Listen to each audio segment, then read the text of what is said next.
King, and welcome back to my channel, or if you're new, welcome. While the life of a writer can often be solitary, we must find moments to keep us connected. Throughout my journey, I have had the opportunity to be part of writing communities, and most recently, I have found myself among a group of 4 other authors. During the uncertainty of the last few years, this group remained a refuge.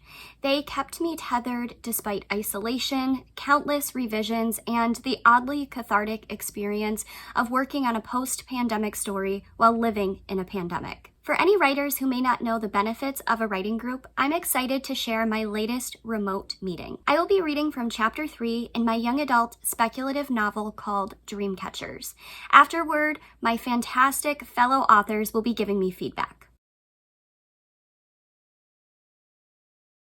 I'm going to go ahead and share my screen. One thing I did want to note for John and for Steve, because they were here for Chapter 1 and Chapter 2 of Dreamcatchers, I did take your feedback and I have since changed the term sleepers to be fallowed instead. I think that fits a little bit better because it's people with, there's nothing there.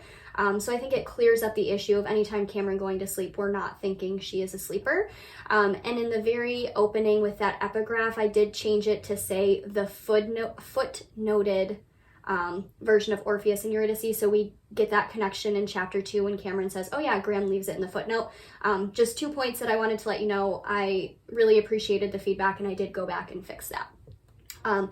Currently, I did finish section 1 of my line edits, so I'm now in section 2 out of the 9 sections that I have, so I'm really excited with the progress I'm making. I'm going to be sharing Chapter 3, which picks up right after Cameron has her first dream sequence, so I think that's all you need to know. Chapter 3. Pulling her quilt closer did nothing to absolve the chill creeping into Cameron's bones. In the 4 years since Graham's death, Cameron never remembered her in such perfect clarity. She shivered through the memory. Desperate for more time, she tried returning to sleep. You awake? Her mom didn't knock. Remember, it's supposed to rain today. It was Monday morning, and if Cameron didn't get out of bed now, she doubted she would at all. Graham was gone. Do you feel okay? Let me... Her mom stopped at the sound of footsteps. Darby? From the hall, Cameron's dad emerged. Reflective patches ran the length of his uniform. The utilitarian design ensured safety on the power grid. Her mom cleared her throat. Cameron needs to see Rambert. Could you bring her in later?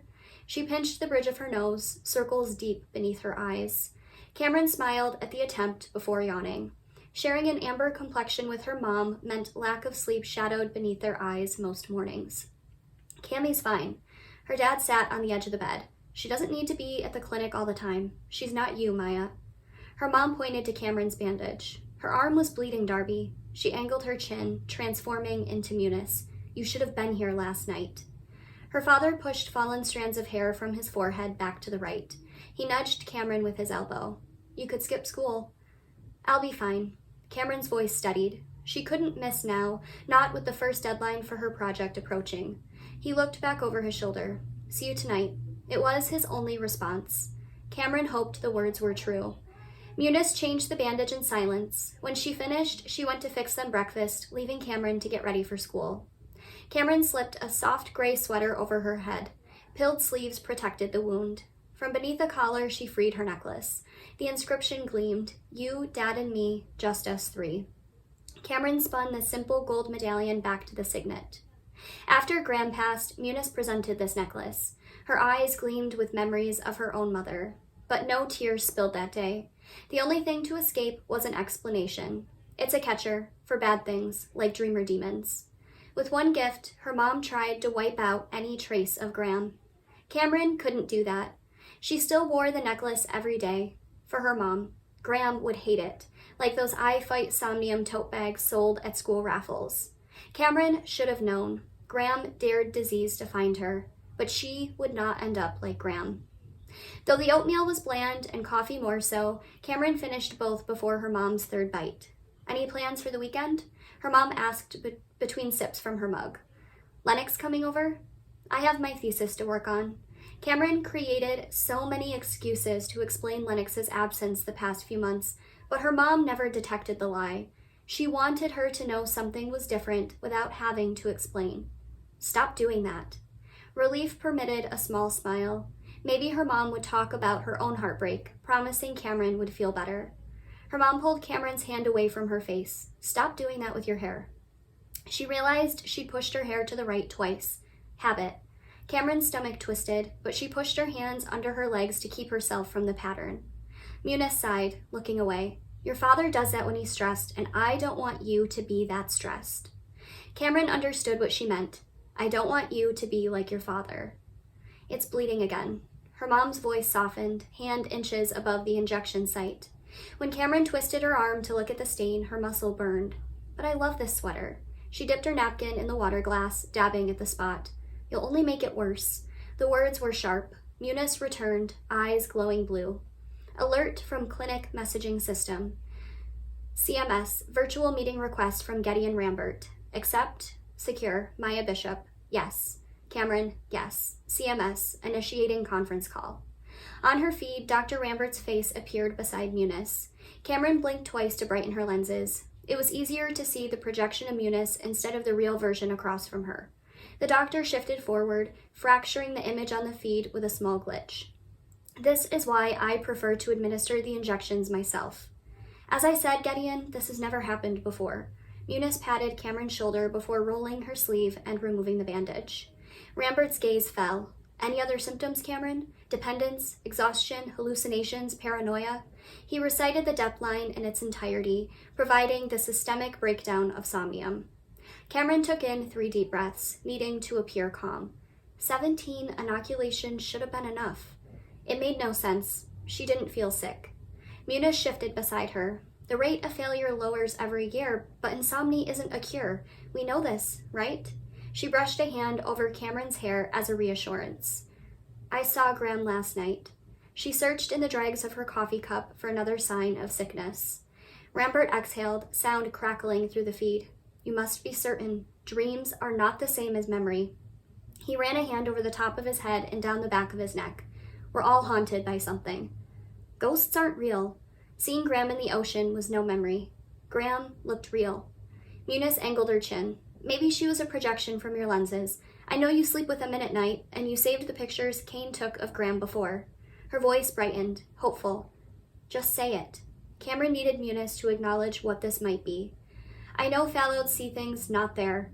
She remembered stories about dreamer demons paralyzing victims in sleep, even science lessons from the academy. Dreaming always means death. After clearing his throat once and blinking twice to brighten his lenses, Rambert returned to the conversation. I could hypothesize all morning, but we'll need to run some tests. He smiled. Make us all feel better. You'll see. Munis agreed before Cameron could protest. No needles, Rambert promised. He motioned to his chroma lenses, explaining an ocular exam could be used for diagnosis. Cameron counted from 1 to 3 and back again when the scan started, her eyes pricked with pain, no worse than her usual headaches.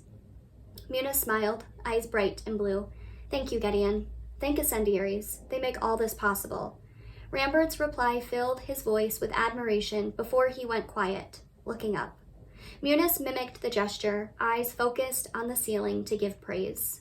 Headquarters for Incendiary Quantification had trademarked the nanotech nestled against each of their eyes. Not much had gone untouched by hack within the U.S.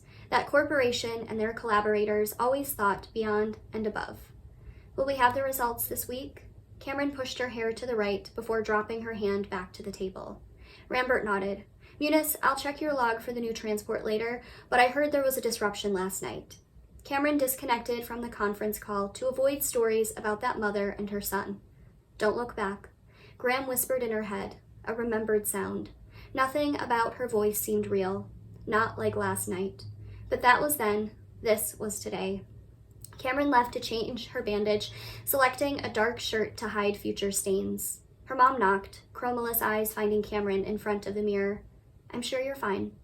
The words didn't ease Cameron's concern. Hope remained just as intangible as the memory of Graham in her head. Cameron parted ways with her mom on the sidewalk, heading toward her train. 2 younger girls played on the lawn of Dwelling 312. They clapped their hands right to right together, left to left together. Find a token, pick it up, fill with dreams, and then just pluck. Take great care, use it well, keep it safe, and never tell. They started off down the street, still clapping their hands. Cameron walked faster to keep up with them. Those silky, sing-song voices took her back to days playing rhyming games. Nostalgia knotted in her throat as she mouthed the next part to herself. What we give up, we never see, so trade your token here to me. With that, each girl pulled smooth stones from their pockets, clinking them together to finish the song. Say goodbye, the glass it gleams, now it's gone, just like your dreams. Cameron traced the trade between them, one blue stone for a broken bit of bright red glass. She remembered a similar exchange with Lennox. They hadn't done that in years. But back then, Cameron believed dreams could be captured and contained in sea stones. It seemed so childish now. The last time she traded tokens with Lennox had been the morning Graham died, making the rhyme too real, no longer a game. These silly girls would learn that sea glass could never be enough to protect against disease. Their city took many things from them in the beginning, like beaches and bees. Connections to their past persisted in everything. Hack's spatial savings plan used components inspired by beehives, and the honeycombed design of each dwelling reminded Cameron of what they'd lost by living above an old city. What we give up, we never see. Graham's voice echoed in her head. Before times were too difficult for most people to talk about, but Graham had never been that way. The strawberries cost too much. That's what I remember, Graham had said, quilting the memory in a red square dotted with stitches, like seeds. During the colony collapse, I noticed small things. I don't think any of us thought honeybees would actually disappear, but to trace this back means starting with the death of a bee. But you must have known, right? After Papa? Cameron hummed along with the sewing machine. Graham's eyes fell to the fabric. Let's have a story then, She stood from her chair, arranging the next few squares into a sunset. In a time before, a boy stayed so many steps away from the girl he loved. There were things he couldn't tell her because the truth would hurt, and he didn't want the sound of weeping to seep into her for fear he'd never be able to shake free the feeling of his leaving. Like a banshee, she'd scream for his death first. Cameron settled into the chair beside Graham. Aren't you going to write this down? The story felt like it might end too soon. Graham smiled. You'll remember. She cleared her throat. The bees arrived to bear witness, to someday tell the tale in a way others might understand. But there was a long journey across the ocean, and there were people in this scene who'd not yet heard the news of the deaths. The last word took Graham's voice. Cameron waited for the story. The quiet felt big, just like death, like Papa, gone. Can I get you some tea? Cameron didn't wait for an answer. From the kitchen, she stood on tiptoe to reach the kettle. She counted the seconds in sets of 3. It was a game she'd started playing more often whenever she was scared. With the water set to boil, she returned to her room. What happened next? She kept the question quiet, afraid to startle Graham. If you were telling the story, Cammy, where would you take it? Cameron twisted a piece of hair around her right finger. But I don't know the boy. How can I tell his story? We never know the people in stories, but that doesn't make them any less real. The kettle sang from beyond the closed door. Cameron slid from the edge of her bed. You're better at this than me. Cameron was careful not to spill the tea on the way back to her room. This would help Graham finish the story. Once the cup was set in front of Graham, the transformation felt like magic. His love didn't understand why men must leave to pursue the paths of oracles. There were already enough roads in the world, but she would stand in the ocean if it would bring him back home, even if waves washed prints from the sand without caring for the consequences. It was the way it erased memories with the ebb and flow and 1 and 2 and 3. She smiled at Graham over the edge of her cup. She'd only shared the secret of her new game with Graham last week, but the mention of her favorite pattern made Cameron feel understood. He said my name before he slept. Graham sipped from her tea. Cameron stood. I thought this was just a story. She didn't understand. Without answering the question, Graham continued deeper into the tale. There would always be power in names, she reminded him, but he heard only the sighs of the stars slicing into the skin at her back. If she didn't counsel them daily, they grew angry, digging in like salt on bare flesh. Should I get Mom? She wouldn't sleep. She couldn't die. Graham rested a hand against her throat. She took in a deep breath. Another. But the ocean waves waited for them, not unlike the waters of forgetting. Like always, this river reached between worlds and time in that way it must to coax the dead into the dark. Her voice cracked. Cameron held the tea to Graham's lips. Drink this. It will help." Graham complied, gulping to empty the cup. When it was gone, she patted at her lips with a knuckle. She traced a finger over the next patch with the intricate wings made from scraps of her old scarf. He fell asleep in the field where they used to dream, the boy and his bees. And when they died, he cried to the old gods. Wane of the moon meant someone would listen. Someone must know how to bring the bees back. How did the boy save them? You know the rest of the story, Cammie. It's like that song you sing with Lennox. You'll never know what we gave up. You'll never be able to see until it's too late. But no, Abiha, there was no way to save what had already been lost. Once more her eyes fell to the pieces of quilt, searching for something not there. I like that song, Graham, but I'm sorry for Papa, and I like that name. Abiha was a Papa word, right? Graham smiled. It means bee in Spanish. So you don't hate the bees? Cameron never asked the question before, knowing how most people despised something so small. But Graham wasn't most people. She shook her head. But we don't have dreams because of them. We have you, Cammie, and you'll have this quilt so long as I can finish it before your birthday. I don't turn 12 until next week. Cameron patted Graham's shoulder. You have time. The memory of Graham disappeared with the younger girls. Cameron quickened her pace at the last block toward her train stop. In the distance, the top of the Currituck remained another relic from the past. Much of the building remained hidden in the old city below. When she was younger, her parents explained the Currituck was a lighthouse, though the lantern room stayed dark. She remembered drawing pictures with Lennox when they were 9, both of them imagining what it would be like to live inside. Cameron still wondered if that building looked out on the water. The dwelling district didn't come with an ocean view, reserved only for downtiders who caught fish and built dams on the outer banks of the Atlantic. If she closed her eyes, she could almost hear waves crash against a shore. Of course they weren't real, but the sound continued. The storm started before she turned the corner. Thunder cracked overhead. Raindrops sliced from above in a torrent. Though the side of this dwelling offered little protection, Cameron took cover, pulling her jacket close. Her back dampened beneath the ends of her hair. She remembered Graham with ocean water dripping the same way. Losing Graham this morning ached worse than her arm, and Cameron admonished herself for forgetting to note the exact time her grandmother dematerialized from her mind.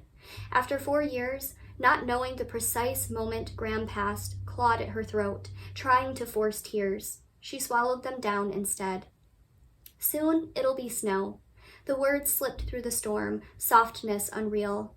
Cameron counted to 3 in her head, but this wasn't a memory, and those words did not belong to Graham, but a girl. She tried to memorize the intricate pattern of the girl's braided crown to settle herself. Bright strands of rust and amber hair faded into scarlet, like leaves, autumnal. This girl seemed to grow from the cracks in concrete. Water cascaded down her neck to the places where her green dress draped like moss. Fabric clung to the curves between her shoulders and waist, hips to knees. Everything about her resembled a plant in full bloom, except her eyes, solid gray stones. When she blinked away the rain, it looked like tears. Believe it'll pass over, and maybe it will. I forgot my umbrella.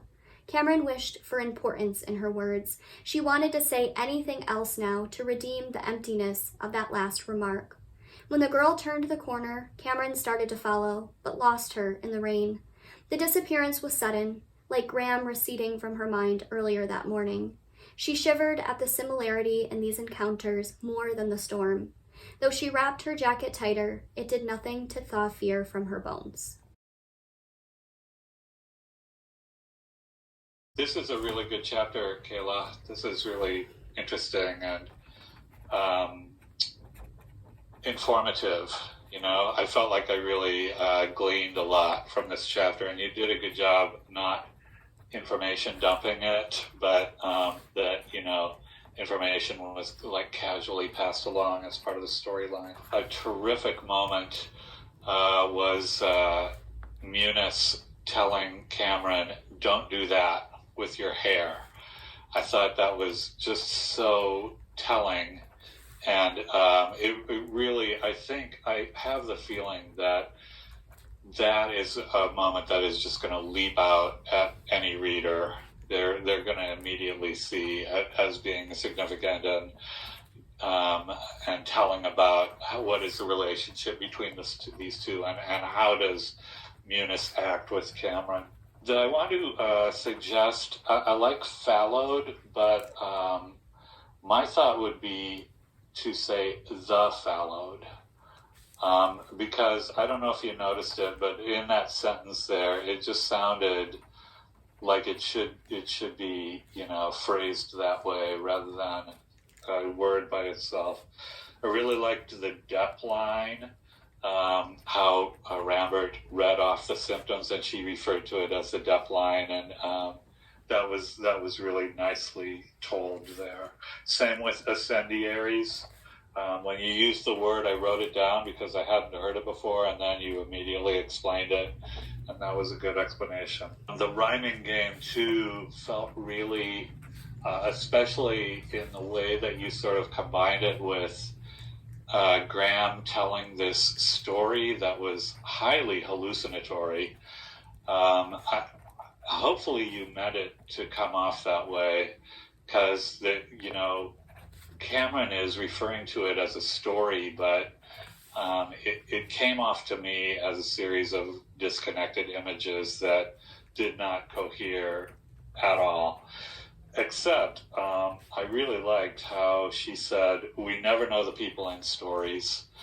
And there was more to that line, but I wrote down, we never know the people in stories. I loved that you inserted that. It was a meaningful moment in this story that seemed meaningless.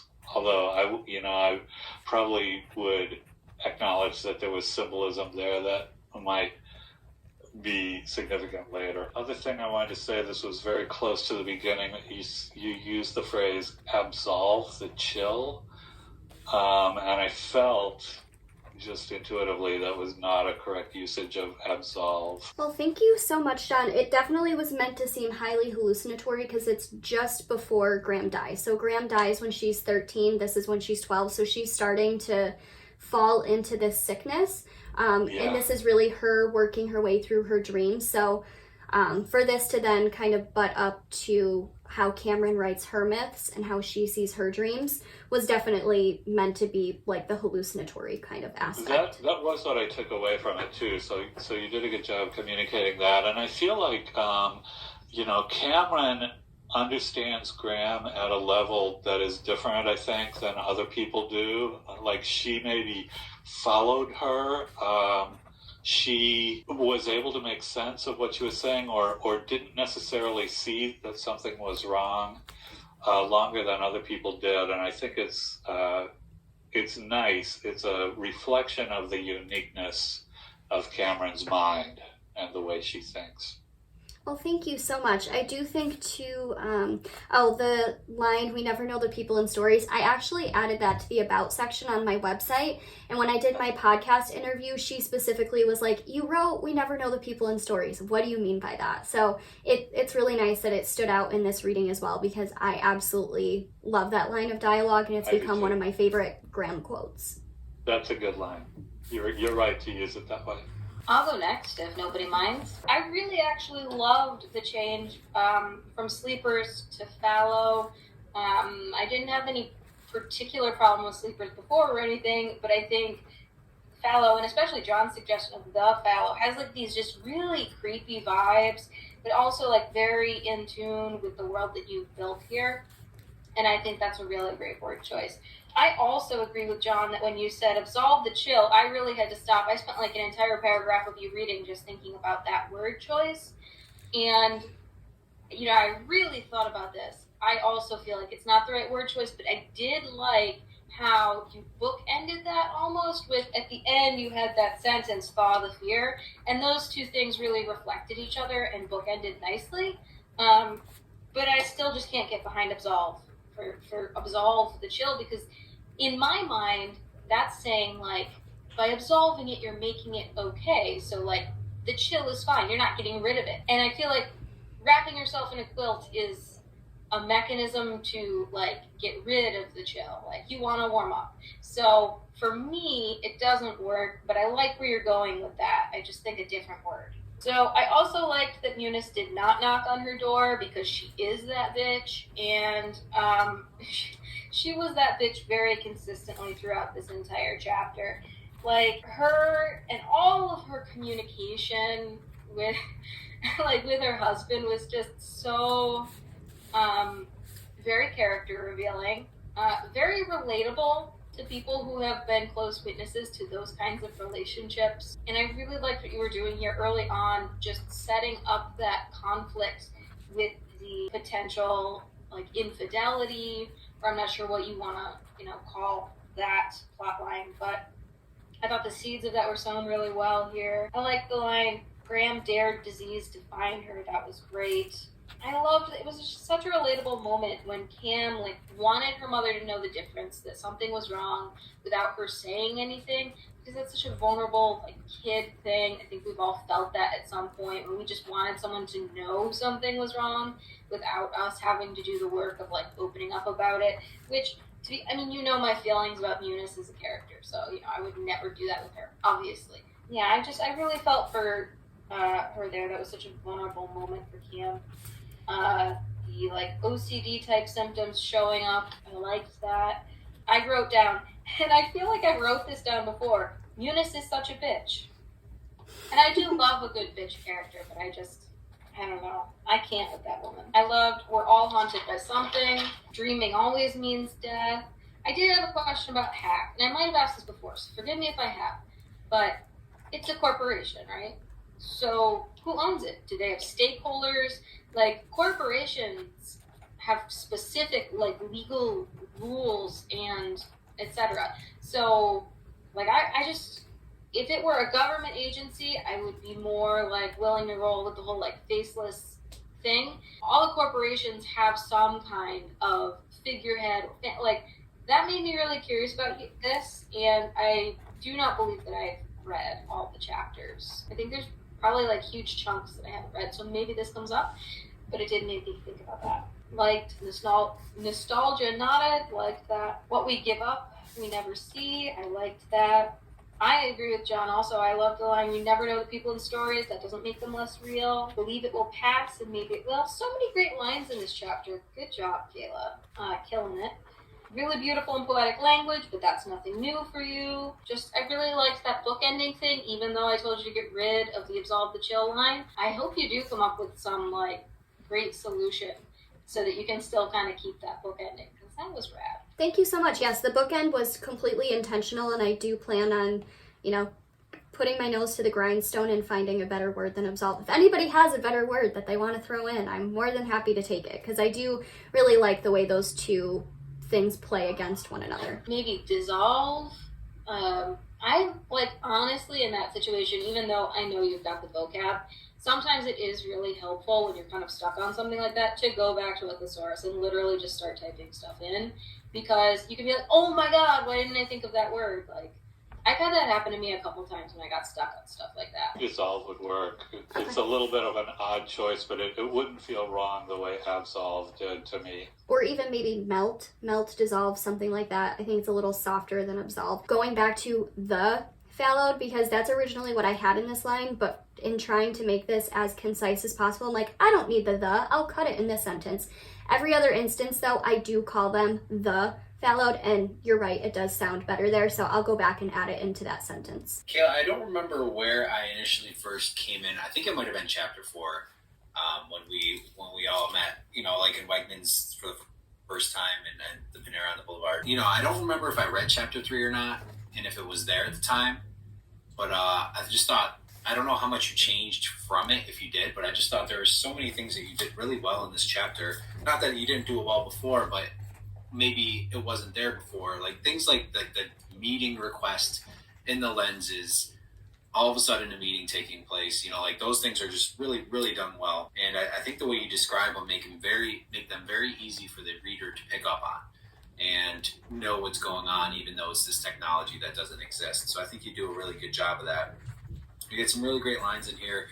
Shivered through the memory. The I Fight Somnium tote bags, little details like that were really cool. Because obviously the parallels to what's going on, now. But again, just the DEHP line, you're talking about these symptoms of somnium and all this stuff, and like John brought up, just the exposition that we see done very well, sprinkled here and there. the sound crackling through the feed. I thought that was just like, you could just see it. You could just see that breakup reaction. The stuff on Hack, the little things that we learned, the first part and then the second part. And all of a sudden I turned around and there was like, they were in a memory. And so I didn't know it. So it was kind of confusing. And so I went back and I read through it. I just missed like one line and all of a sudden I was confused.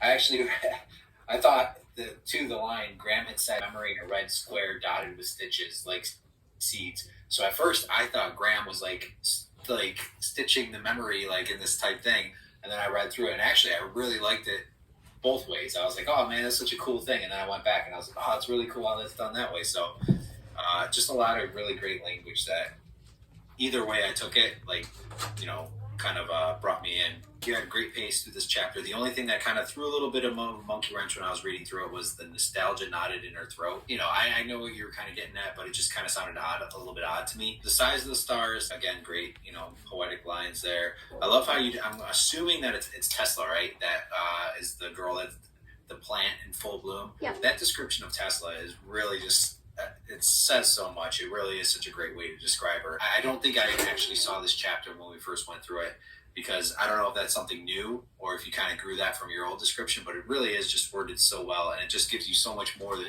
her visual stuff speaks more about her character, and it just really is a great choice of words there. You convey everything you need to in the story very well with this chapter. Thank you so much. Yeah, I don't know that you've actually ever read chapter 3, because I think when you started coming to the original writing groups, I don't even think I brought this chapter. And then when we started meeting virtually, I did start with chapter 4. I didn't start with this. So Tesla's description was pretty much the same, but I clarified a lot of the language just to clean it up. I think plant in full bloom, though, was always there, because I just see her being so full of life and like this horrible gray exterior. And a lot of the memory with Graham is actually stuff that I built in earlier last year, but cleaned up a lot of the language. So it's good to know that is working. I'm sorry, I'm gonna have to let this little crybaby out of my office. But thank you so much. This was really helpful. And again, I'm so excited that you get to see these early chapters, because it informs so much of like the later sections of the book. I'm just gonna let him out real quick. Alrighty, to go last. So I was incredibly blown away by this chapter, and I've read at least one prior version of this. I almost think I've read this in 2 different versions in the past. Knowing that you're kind of at the stage where you are shaping off all of the fat and you are trying to get a most streamlined version of the story, I think you absolutely accomplished that. And I would not sweat over this chapter anymore. I mean, this is beautiful. I think as a mere fact of hearing everybody else's comments, they're really kind of relatively minute. People have kind of picked up on like the one word. And if that's like really and truly, I mean, it's solid. It's really solid. I was deeply impressed by all of the foreshadowing in this chapter, having read a lot of the book, and at least what it was in the last draft. I know where things are going to go, and you did a really, really good job. Everything with Graham, everything with different myths, everything with Munis, her relationship with Darby, her relationship with Cam, the potential for betrayal, the OCD that Cameron and her father, maybe her mother, all deal with, feels very relatable and realistic, especially the trichotillomania. That was beautifully done. The Kirituck, Lennox, Cam's relationship with Lennox in the past as opposed to what it is now. Tesla, visual language of barrenness of the earth and like this industrial sort of land as opposed to greenness and things in full bloom. And it provides a very nice juxtaposition for Tesla's character and what she'll bring to the table. I thought that was quite gorgeous. I also, for the first time, I kind of understood when Graham was speaking, telling her story. I finally understood, it's not really a story. It's more of like a dementia patient kind of going off. And I was like, oh, because up until this point, I've been so locked into Cam's perspective in this chapter, in its previous forms, that Graham's story never made sense to me because I was seeing it through Cam's perspective. But I think he did a really beautiful job here delineating that, yes, Cam thinks she's telling her a story, but also Cam can't delineate between illness and wellness at this point in her life. And I thought that was really well done. Because, again, that's a nuance I've never picked up on before. The after Papa line is something I remember from previous versions, but I really thought it was lovely. Oh, and then the whole thing where you kind of thread in the idea of the Dreamcatcher necklace and how it's a catcher for bad things, like Dreamer Demons. That does so many things, foreshadowing wise, and also for your title. What it does there for me is it gives me confidence. If I were reading this through for the first time, it would give me confidence, like, oh, you know exactly what you're doing. Nothing here is by accident. Close to the beginning of the chapter, you had a line that said, "Pilled sleeves protecting the wound." That was just stunning. And obviously, I'm gonna note the line again, but we never know the people in stories, but it doesn't make them any less real. Like, that's just another fantastic line. You described rain throughout the chapter, and then toward the end, I think it was Tessa's character. You had the line when she linked away the rain with like tears. I thought that was kind of beautiful. It was Tesla ? Mm-hmm. Okay, yeah, because I thought that was great, because again, it gave this sense of like, okay, Tesla's going to change things and allow Cam to see things through a different perspective, and that's what you're foreshadowing there. My God, you did such a good job. Keep going. I was shocked to realize that all of these things happened in this chapter, because I felt like this was like 3 or 4 chapters from my memory, because of just the amount of essential and critical information there is. But to find it all in this one space astounded me, and then none of it feels exposition-y, none of it feels info-dumpy. I wouldn't go back and stress over it. This is really good. Thank you. That is great to hear. I think especially, as you said, I'm really trying to shave off the fat and get this to the most tightened version. It is funny though, because this was technically chapter 2 of the book, because the first chapter was chapter 1 and 2, and I split those 2. So I think it's nice. This is kind of a good shift going from those first 2 chapters. Love to know that, you know, everything with Munis really does stand out, and I'm excited to keep going with these changes. I was able in section 1 to cut about 3,000 words, which for something that was already fairly tight was like a huge success on my part. So yeah, I'm happy that everybody loved this chapter. I'm in a Tesla chapter right now, so this was just nice again to go back because I love Tesla's character so much. But I really appreciate everybody's feedback, and I'm excited to keep going. Now that this meeting has been adjourned, what comes next? I take the feedback and add it to the applicable chapter card on my book's Trello board. I like to include the date and the breakdown of feedback by author, so that way if I have any questions during the revision process, I know who to go back to clarify on certain points and details. If you would like to see how I use my Trello board to organize my process from brainstorming to drafting, developmental edits, line edits, beta reads, and more, let me know in the comments below. Since I am in the line edit process of this novel, I'm excited to know that I really only have to change 1 word, according to the feedback that I received from this week's writing group. Not sure where to start when it comes to assembling a writing group of your own? Let me know in the comments below. I would love to do another video focusing on how to find a writing group, how to know when that group is the right fit, and also diving into the pros and cons of having consistent feedback and readership during a work in progress. Thank you so much for watching. Don't forget to like and subscribe, and remember, no matter where the day takes you, dream big.